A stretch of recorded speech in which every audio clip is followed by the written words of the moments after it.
The morning sun cast long shadows across the crystal spires of New Geneva, the diplomatic heart of the Galactic Confederation. Ambassador David Martinez walked through the peaceful gardens where representatives from hundreds of worlds gathered to discuss trade agreements and cultural exchanges. Alien children from dozens of species played together in the parks, while their parents conducted the quiet business of maintaining galactic peace.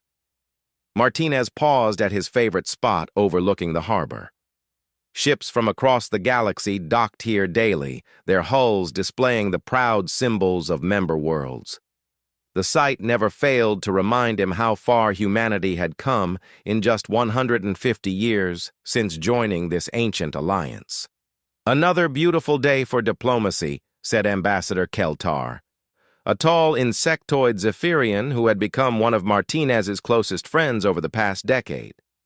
The alien's 4 arms gestured elegantly as he spoke, his compound eyes reflecting the morning light.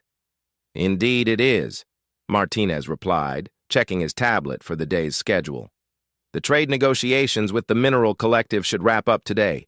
Earth's engineering firms are excited about the new mining contracts." Keltar's mandibles clicked in what Martinez had learned was the Zephyrian equivalent of a smile. "Your people's enthusiasm for building things never ceases to amaze us. The elder species still remember when most worlds could barely leave their home systems. This was a common topic among the Confederation's founding members. Species like the Zephyrians, celestial minds, and the Eternal Chorus had been traveling between stars for thousands of years before humans even discovered fire. They often spoke of the young races with a mixture of fondness and mild condescension, like patient teachers watching eager students. Martinez didn't mind the attitude. Humanity had indeed been the newcomers, arriving with faster-than-light technology that was crude compared to galactic standards. Their ships were loud, their computers primitive, and their diplomatic protocols rough around the edges. The elder species had welcomed them anyway, patiently teaching human diplomats the complex etiquette that kept hundreds of different cultures from going to war. The Cultural Exchange Committee approved Earth's proposal for the Festival of First Contact, Keltar continued. "Your people want to celebrate the anniversary across all human worlds simultaneously. Quite ambitious." Martinez felt a surge of pride. The festival had been his idea, a way to show the galaxy how much humanity valued their place in galactic civilization. Human colonies across 47 worlds would host celebrations featuring art, music, and food from their alien neighbors. It would be the largest peaceful gathering in human space. The committee was particularly impressed by New Eden's proposal, Keltar added, a planet-wide feast featuring traditional dishes from every member species. 2 billion humans participating in cultural exchange at once. New Eden was humanity's crown jewel, a garden world where human farmers used advanced techniques learned from agricultural species across the galaxy. The planet fed dozens of systems and had become a symbol of how humans could adapt and improve upon alien knowledge. Martinez's tablet chimed with an incoming message from Earth's colonial office. The report was routine: ship movements, trade statistics, population updates. What caught his attention was a small note about increased Zephyrian shipping through human space. Trade with the insectoid species had grown dramatically over the past 5 years. "Your people have been quite active in our systems lately," Martinez mentioned casually. Keltar's antennae twitched slightly. "The hegemony values our friendship with humanity. Your colonies produce some of the finest manufactured goods in this spiral arm. Our merchants are eager to establish stronger trade relationships."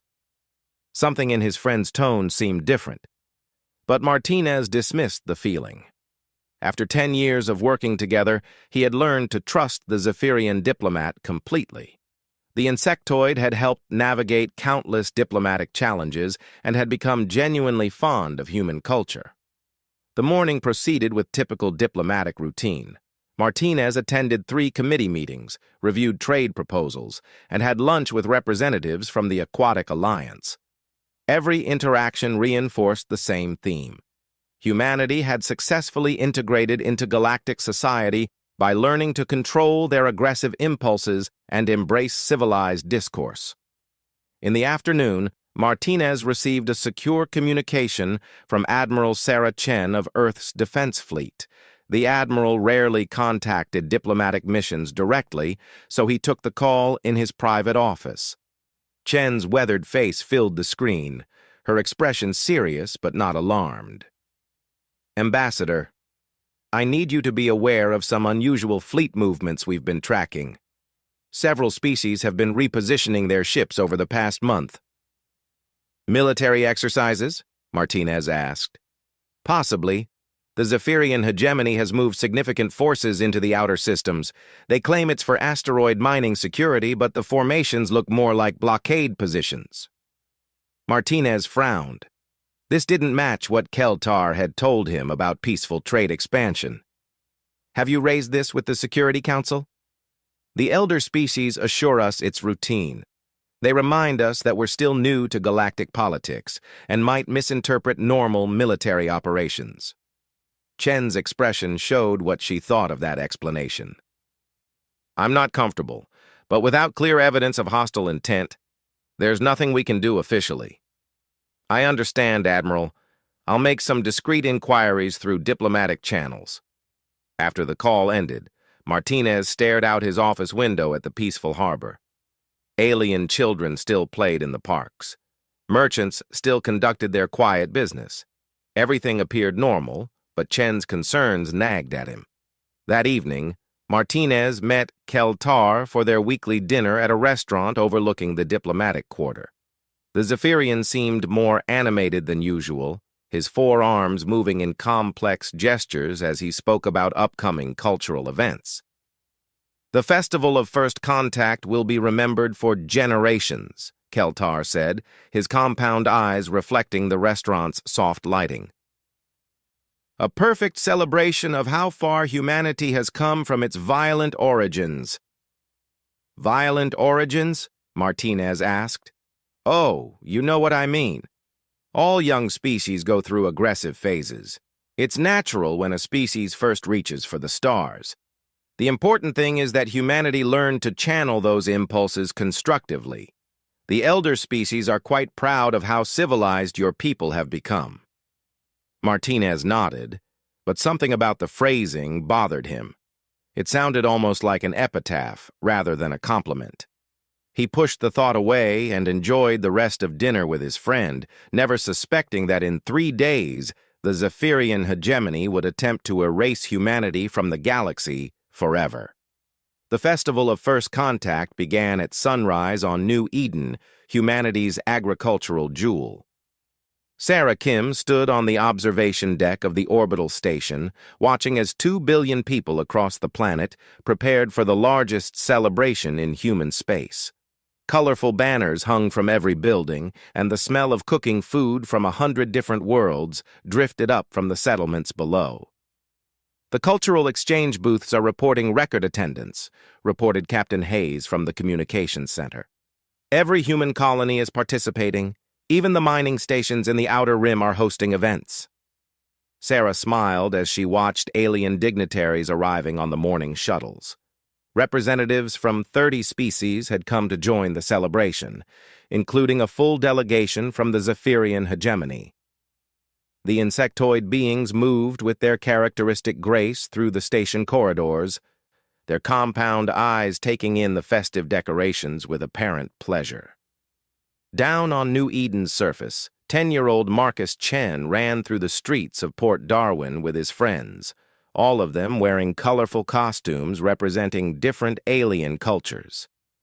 The children laughed as they sampled exotic foods and watched performers from across the galaxy demonstrate traditional arts. Marcus stopped at a booth run by visiting Zephyrians, where the insectoid beings were teaching human children how to weave complex patterns with their 4 hands. One of the aliens, its mandibles clicking in friendly greeting, offered Marcus a cup of sweet nectar that was considered a delicacy on Zephyrian worlds. "Thank you," Marcus said in halting Zephyrian, proud of the alien words he had learned in school. The Zephyrian's antennae moved in what appeared to be pleasure. "You are most welcome, young human. Enjoy the festival." Similar scenes played out across 47 human worlds. On the mining colony of Kepler Station, human engineers shared their latest innovations with visiting alien scientists. On the university world of New Athens, students from dozens of species participated in academic competitions and cultural exchanges. Even on the remote agricultural stations, families gathered to celebrate their place in the galactic community. The attack began at exactly noon, New Eden time. Marcus was still at the Zephyrian booth when the first symptoms appeared. The friendly alien who had given him nectar suddenly staggered backwards, its compound eyes showing what might have been confusion. Then the creature began making rapid clicking sounds that Marcus didn't recognize. "Is everything okay?" Marcus asked. But the Zephyrian was already moving away with urgent, jerky motions. Within minutes, every Zephyrian on the planet was boarding emergency shuttles and leaving the surface. Their departure was so swift and coordinated that most humans barely noticed. The few who asked questions received polite explanations about urgent business and scheduling conflicts. The real horror began an hour later. Marcus felt sick to his stomach as he walked home from the festival. At first, he thought he had eaten too much alien food. But as he reached his neighborhood, he saw other people stumbling and falling in the streets. Children were crying, adults were collapsing, and a strange, sweet smell filled the air. His neighbor, Mrs. Benner Patterson, was lying motionless in her garden. Marcus ran to help her, but when he touched her shoulder, her skin felt cold and strangely soft. Her eyes stared at nothing, and she didn't respond when he called her name. Similar scenes erupted across New Eden simultaneously. In Port Darwin, festival organizers collapsed at their posts.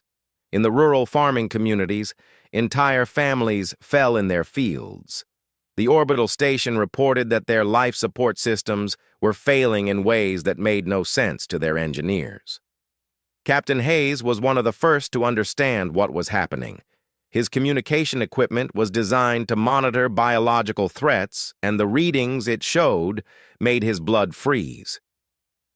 "This isn't a natural disease," he said into his emergency communicator. "The pathogen is artificial. It's specifically targeting human DNA." On 46 other human worlds, the same nightmare was unfolding.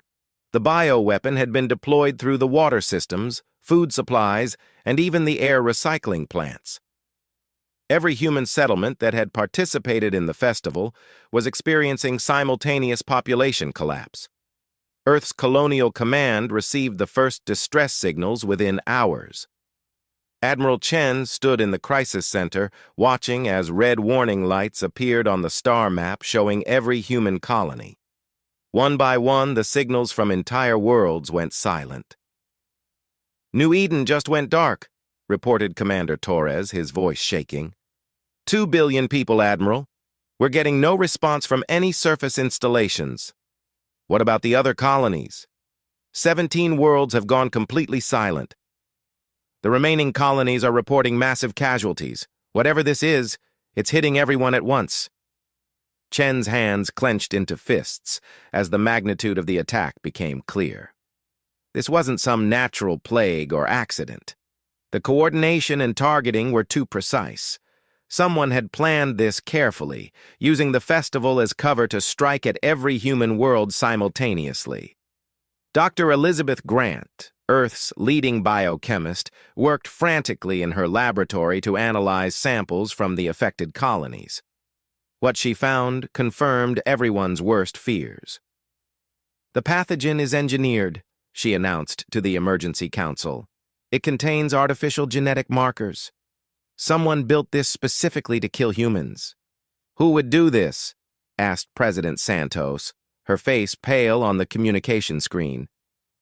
The delivery method suggests inside knowledge, Dr. Grant replied. Whoever did this knew our festival plans, our colony locations, and had access to our infrastructure. They've been planning this for months, maybe years. As reports continued coming in, the true scope of the genocide became clear. Only the heavily defended military installations and Earth itself had been spared.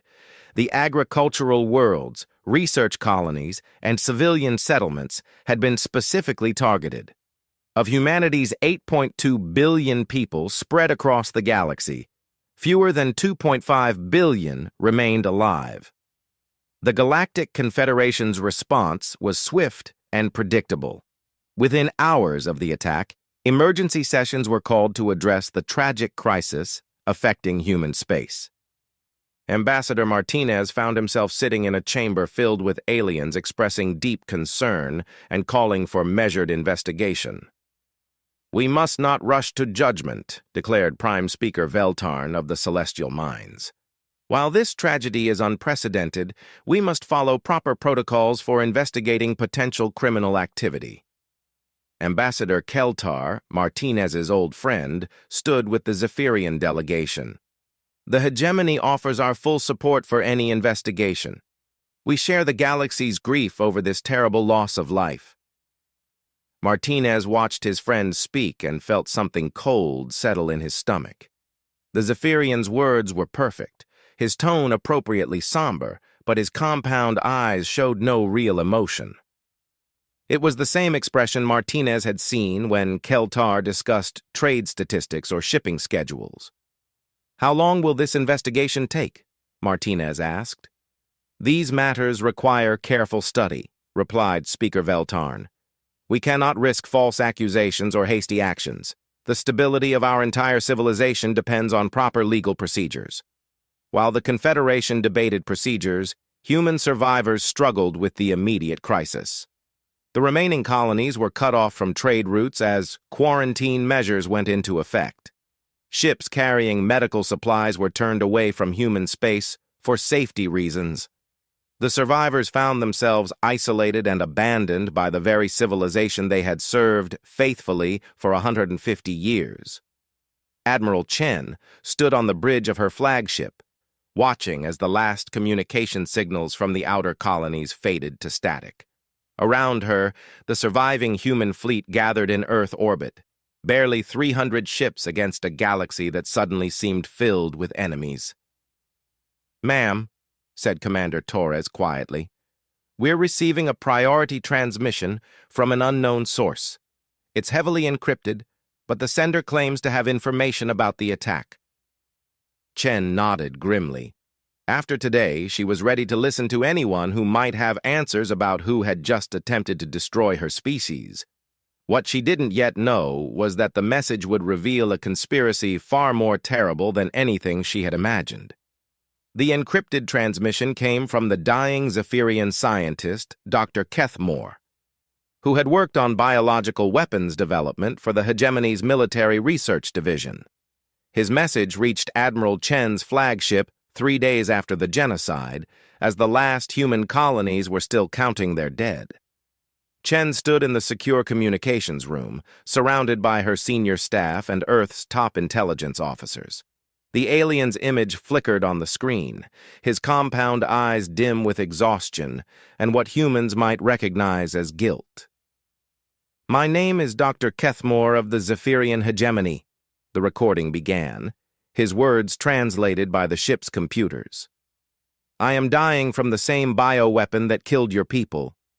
I exposed myself to it deliberately because I cannot live with what my species has done." The room fell silent as the alien continued his confession. "The pathogen was designed in our secret laboratories over the past 5 years. We called it the pruning, a weapon specifically engineered to target human DNA while leaving other species unharmed. Every member of the hegemony's ruling council knew about this project."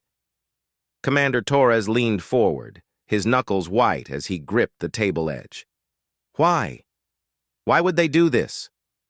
The recording provided the answer. "Your species scared us, not because you were violent. We have dealt with violent species before. You scared us because you learned too quickly. In 150 years, you had advanced from primitive nuclear weapons to technologies that challenged our own.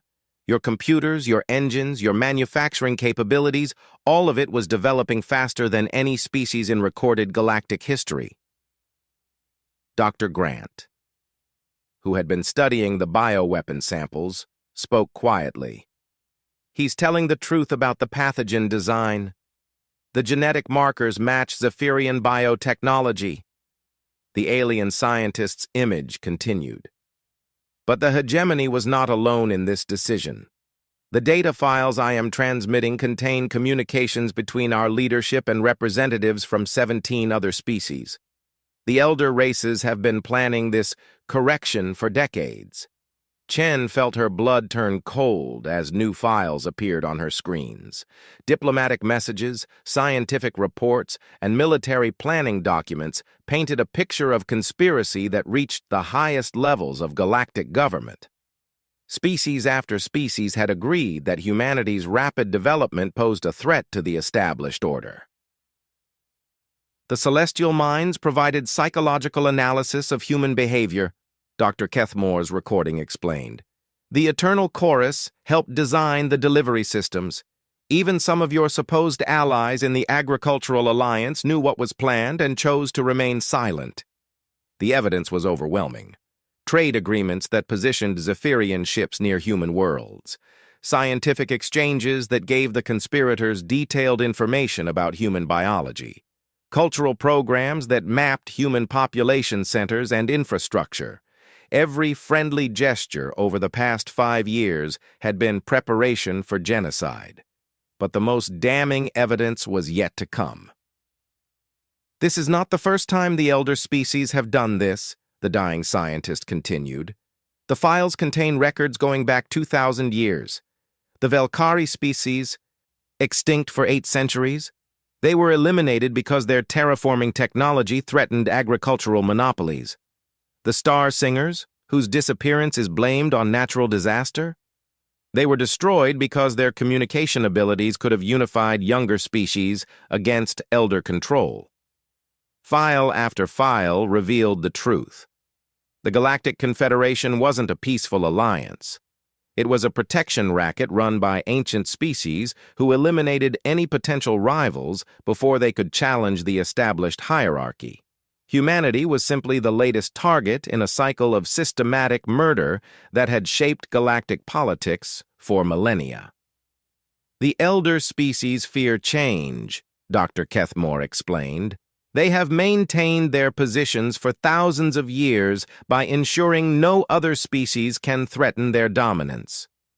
When a species shows too much promise, they are corrected through disease, economic collapse, or direct military action. The survivors are left weakened and dependent, serving as cautionary tales for other ambitious worlds. Admiral Chen stared at the evidence streaming across her screens.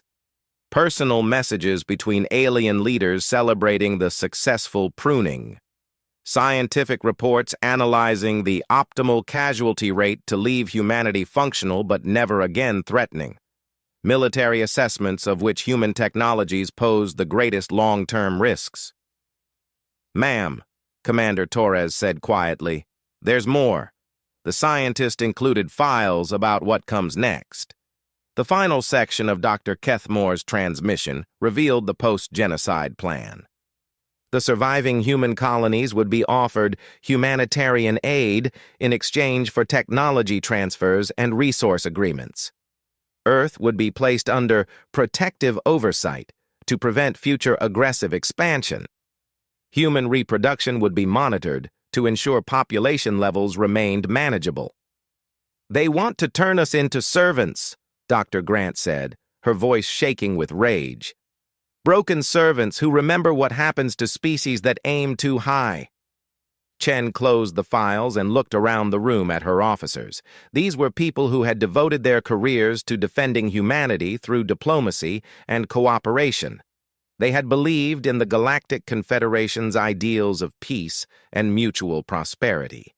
That faith had been shattered by the revelation that their alien allies had been planning humanity's destruction for years. "Get me a priority channel to Earth," Chen ordered. "President Santos needs to see this immediately." The transmission to Earth took 6 hours to prepare and encrypt. When President Santos called the emergency session of the Colonial Council, representatives from every surviving human world gathered via quantum communication to hear the terrible truth. Santos stood before the assembled delegates, her face haggard from 3 days of crisis management. Behind her, the evidence from Dr. Kethmore's files played on massive screens, showing the full scope of the conspiracy against humanity. "The question before us is simple," Santos said after presenting the evidence. "Do we accept our place as subjects in this system, or do we reject it entirely?" The debate that followed was passionate, but brief. Representative after representative spoke of friends and family members murdered by their supposed allies. Miners from the outer colonies described how Zephyrian ships had monitored their movements for months before the attack. Agricultural coordinators revealed how alien advisors had insisted on specific infrastructure designs that later proved perfect for bioweapon delivery.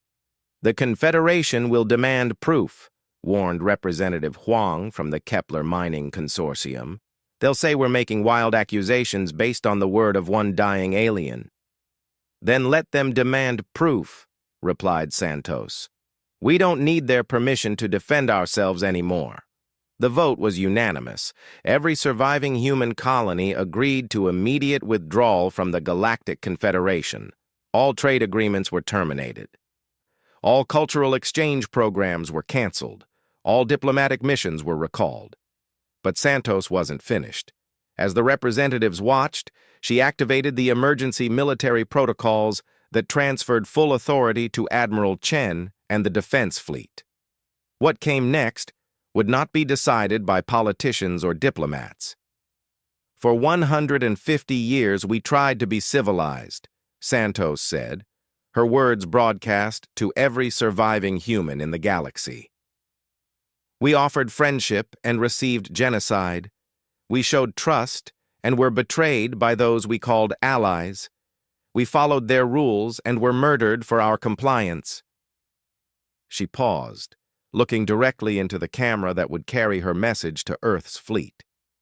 "The Galactic Confederation has shown us that civilization is a luxury we can no longer afford. They wanted to see what happens when humanity stops being nice."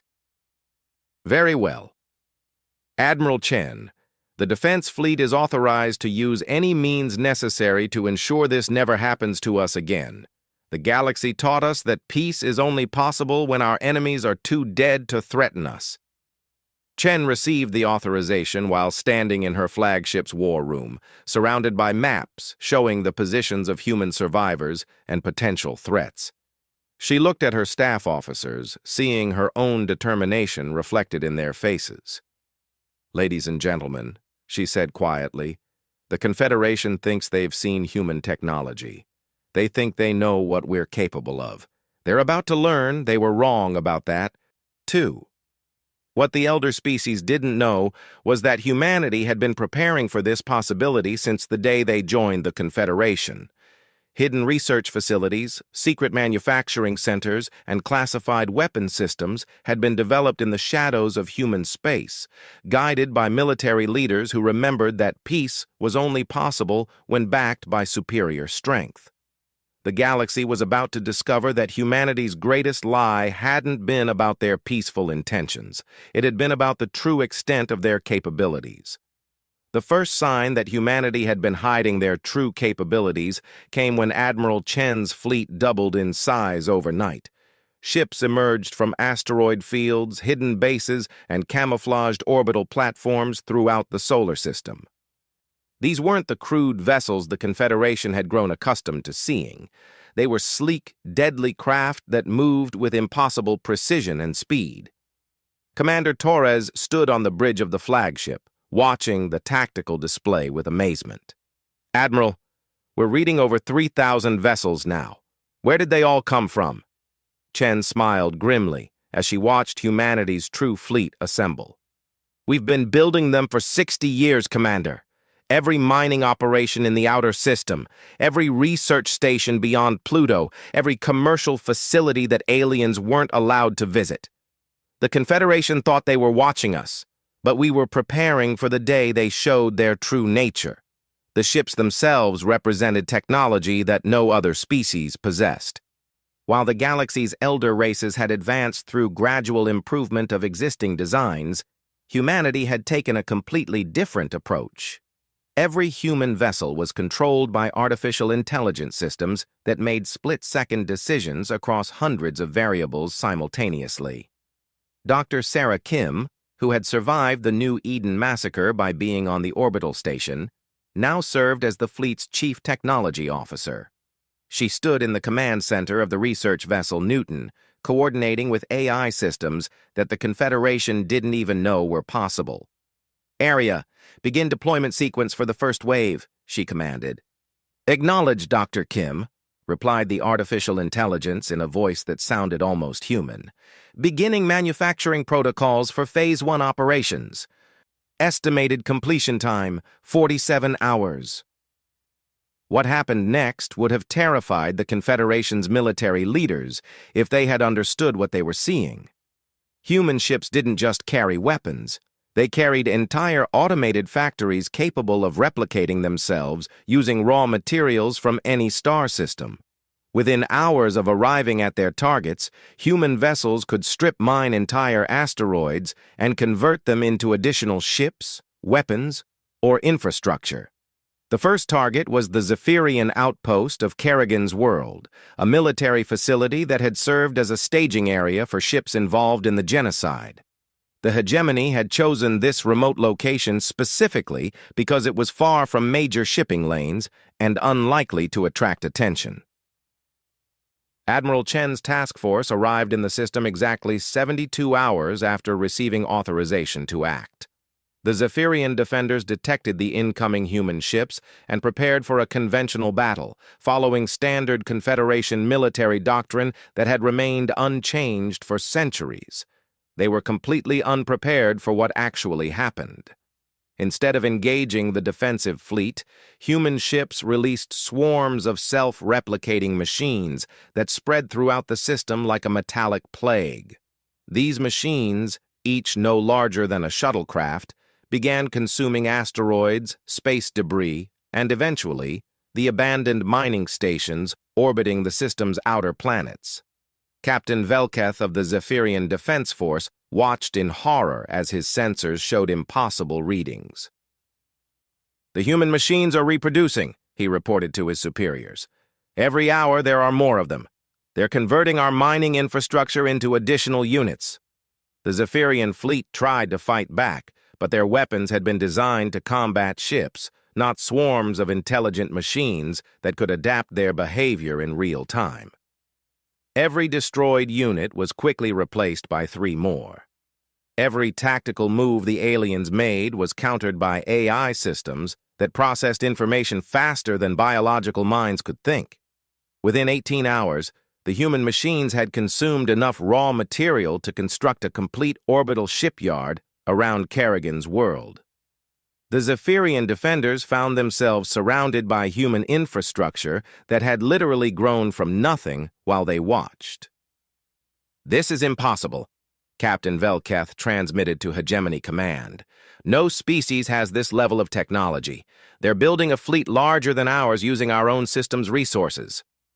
Admiral Chen's response came through every communication channel in the system simultaneously. Her voice was calm and professional, as if she were discussing routine military exercises. "Captain Velketh, you and your crew have 2 choices. You can surrender your ships and accept relocation to a world of our choosing, or you can continue fighting and be destroyed along with your vessels. You have 1 hour to decide." The choice was an easy one. Facing odds that grew worse every minute, the entire Zephyrian force surrendered without firing a shot. But Chen's mercy came with conditions that the Confederation would soon learn to fear.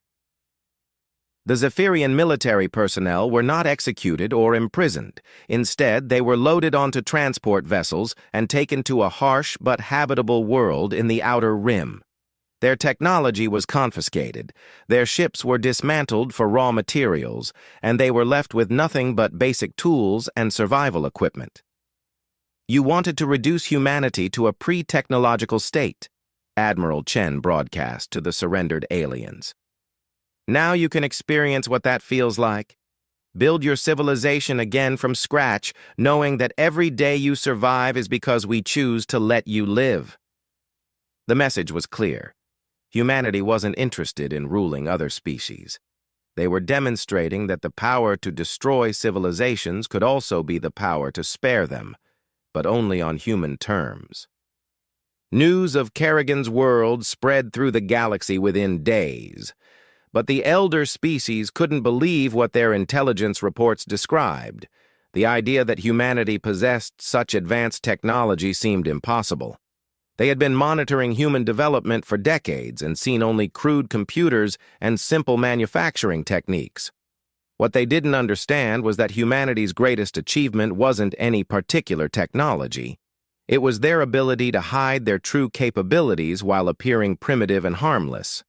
Every inefficient human computer contained quantum processing cores that operated beyond the galaxy's understanding. Every simple manufacturing facility included molecular assemblers that could build anything from raw atoms. The Celestial Minds Analysis Division worked frantically to understand how they had missed such advanced development.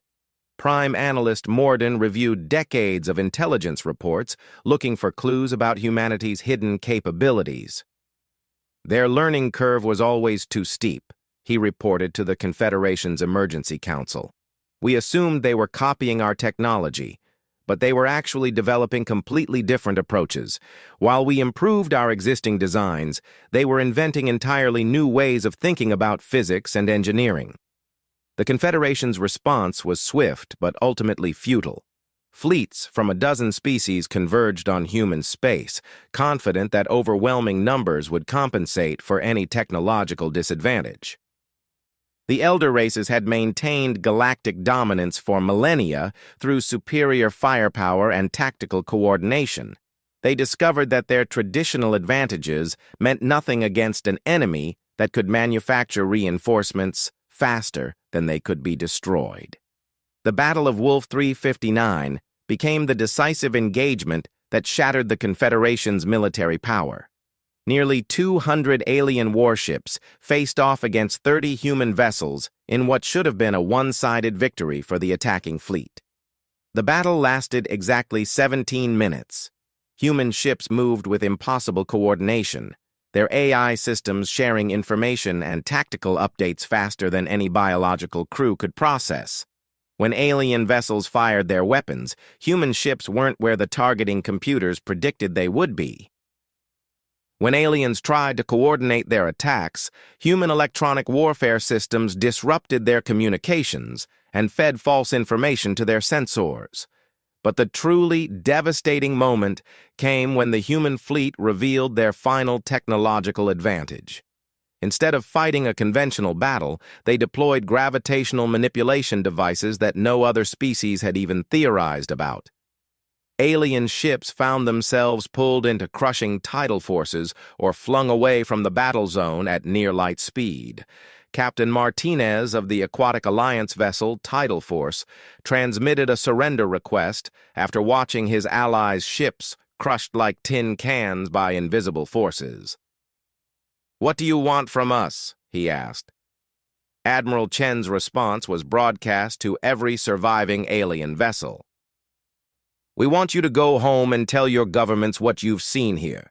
Tell them that humanity tried to be civilized for 150 years. Tell them that when you chose genocide, you taught us that civilization was a weakness we couldn't afford." She paused, her words carrying across space to the scattered remnants of what had been the galaxy's most powerful fleet. "Tell them that we're not your subjects anymore. We're not your equals anymore. We're your superiors, and the only reason your species will continue to exist is because we choose to let you live." But if you ever threaten humanity again, if you ever even think about threatening humanity again, we won't stop at destroying your fleets. We'll ensure your species never develops past the Stone Age. The surviving alien ships fled to their home systems, carrying news that would reshape galactic politics forever. The age of elder species dominance was ending, and a new era of human supremacy was about to begin. 18 months after the genocide, Admiral Chen stood on the observation deck of the orbital platform that had once been the Zephyrian hegemony's capital world. The planet below had been completely transformed. Where insectoid cities had once sprawled across the continents, human terraforming machines had created vast gardens and memorial parks dedicated to the victims of New Eden. The Zephyrian population hadn't been killed. Instead, following humanity's new doctrine of proportional justice, they had been relocated to a harsh desert world with nothing but Stone Age technology. Let them rebuild their civilization from scratch, the humans had decided. Let them remember what it felt like to lose everything. "Construction report, Admiral," said Commander Torres, approaching with a tablet full of statistics that would have amazed the old Confederation. "The shipyards are producing 200 vessels per day. Manufacturing efficiency is up 30% from last month." Chen nodded as she reviewed the numbers. Humanity's self-replicating technology had spread across 40 star systems, converting entire worlds into industrial complexes that produced ships, weapons, and infrastructure at unprecedented rates. The galaxy's old economic models had become obsolete overnight. "Any word from the surrender negotiations?" The Eternal Chorus submitted their formal capitulation this morning. That makes 14 species that have accepted the new terms. The Celestial Minds are still holding out, but their outer colonies are reporting food shortages. The new terms were simple and non-negotiable. Species that had participated in or supported the genocide would be reduced to pre-industrial technology levels and relocated to marginal worlds. Species that had opposed the genocide or tried to help humanity would become junior partners in the new order. Species that remain neutral would be allowed to continue existing under human oversight. There was no fourth option. Dr. Sarah Kim materialized on the observation deck via hologram, her image transmitted from the research station orbiting Earth. "Admiral, we've completed the analysis of the Velkari archives. You're going to want to see this." The Velkari had been one of 17 species eliminated by the elder races over the past 2 millennia. Human archaeological teams had discovered their ruins on dead worlds throughout the galaxy, uncovering evidence of civilizations that had been systematically destroyed for threatening the established order. "What did you find?" Chen asked. "They were artists, Admiral.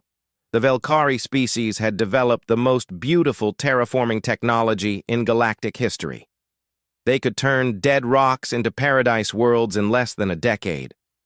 The elder species killed them because their techniques would have made agricultural monopolies obsolete." Chen felt the familiar anger burning in her chest. Every week brought new evidence of the Confederation's crimes. Species destroyed for developing better medicine, better communication, better transportation.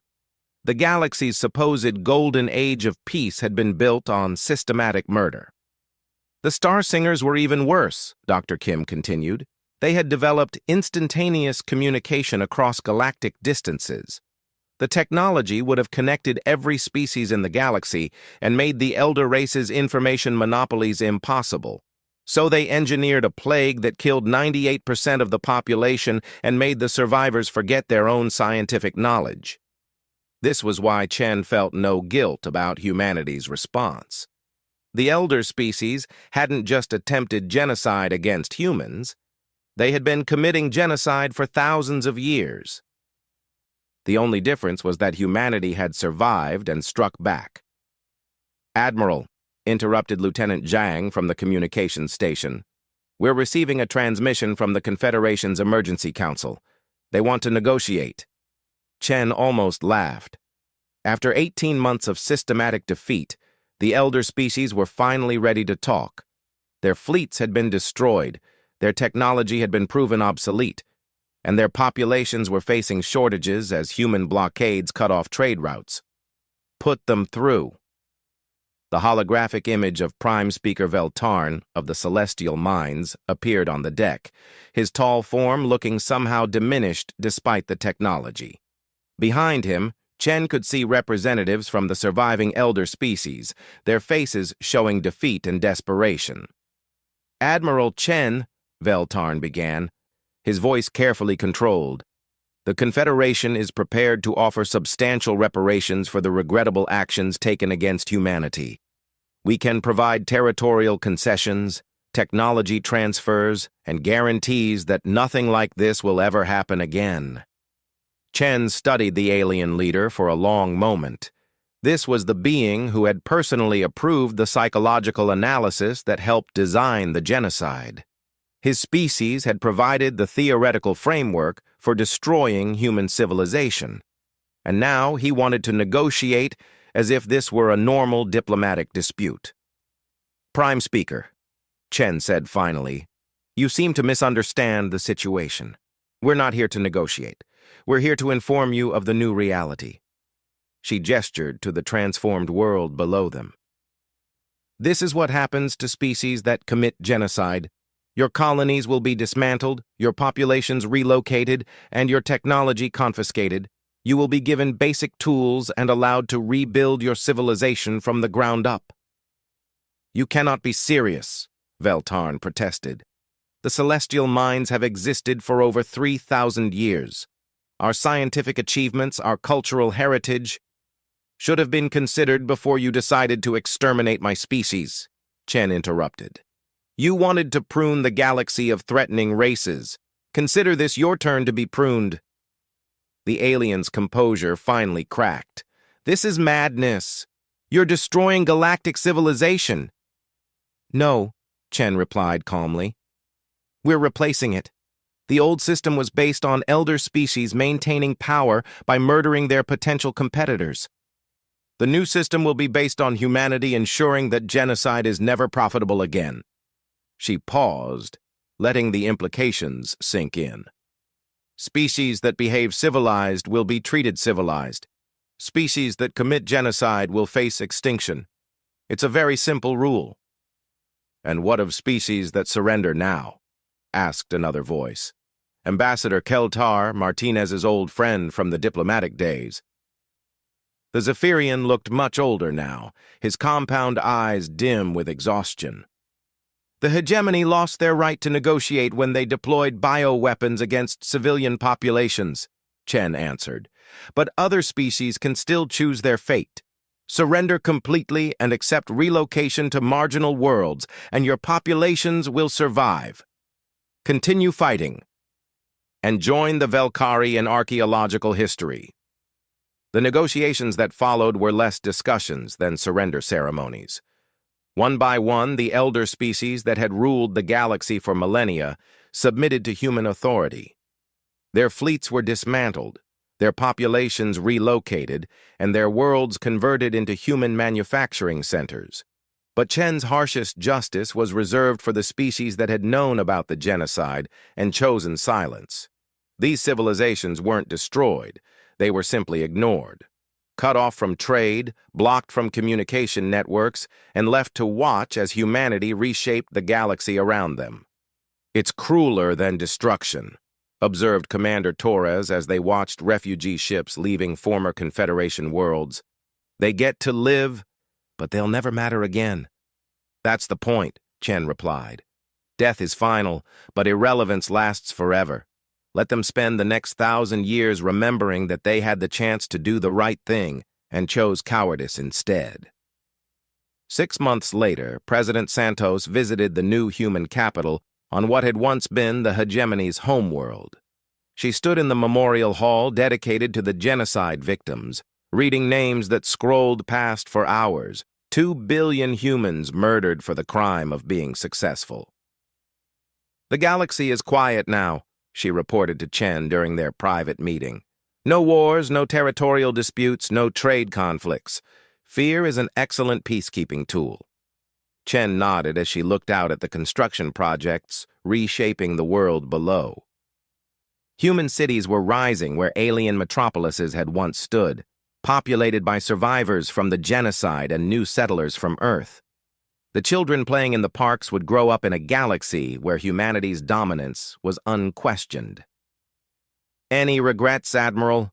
Santos asked. Chen considered the question carefully. In the old galaxy, diplomacy and cooperation had been rewarded with attempted extinction. In the new galaxy, civilized behavior was protected by the absolute certainty that genocide would be met with complete destruction. The elder species spent 2,000 years proving that might makes right, Chen said finally. We didn't change the rules. We just became the strongest species in the galaxy. Now when someone wants to commit genocide, they have to ask themselves, do I really want to face humanity's response? She turned to look at the president, her expression serious. The galaxy is peaceful because potential aggressors know what happened to the last species that tried to eliminate a rival. That's not a system based on trust or cooperation. It's a system based on fear. But fear works, and trust got 5 billion of our people killed. As the sun set on the former hegemony capital, Chen made her final log entry of the day. Her words would become part of the historical record, explaining humanity's transformation from hopeful diplomats to galactic overlords. The Confederation taught us that civilization is a luxury that only the strong can afford. They thought they were teaching us humility. But they actually taught us that in a galaxy where genocide is considered acceptable policy, the only way to ensure peace is to become so powerful that no one dares threaten you. She paused, watching human ships patrol the orbital space above the transformed world. We tried their way for 150 years. We were rewarded with bioweapons and mass murder. Now we'll try our way. The galaxy wanted to see what happens when humans stop being civilized. The answer is simple. We become the most terrifyingly effective protectors of civilization the galaxy has ever seen. Outside her window, alien children played in human-designed parks under human-controlled skies, learning that the price of peace was absolute submission to the species that had proven genocide was a very, very expensive mistake.